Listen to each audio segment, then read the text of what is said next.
श्री स्वामी समर्थ. तुझं माझं जमना आणि तुझ्या वाचून कर्मना. असं म्हणजे पती पत्नीचं प्रत्येक वेळेस जमतं किंवा अगदी बोलता बोलता वाद होतात. कधी हसतात तर कधी भांडतात. पण कधी कधी असं होतं की अगदी हसता हसता बोलता बोलता जे भांडणं आहे ते अगदी टोकल्या जातात आणि दोघांचे खूप वाद होतात.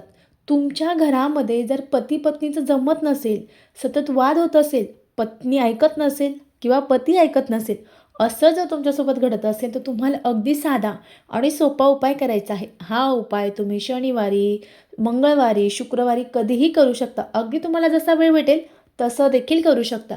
या उपायाने तुमच्या दोघांमध्ये जे तुमचं नातं आहे, यात प्रेमाचा गोडवा कायम राहणार आहे. तुमचे जे भांडणं आहे ते चुकूनही भांडणं होणार नाही. अगदी झाले तरी ते लवकरात लवकर मिटणार आहे. उपाय काय करायचा? तर महिलांनो किंवा पुरुषांनो दोघांपैकी हे कोणी उपाय करू शकतो. तुमच्याकडे पंचधातूची निरांजनी असेल, अतिशय उत्तम. नसेल तर तुम्ही अगदी मातीची पंती देखील घेऊ शकता.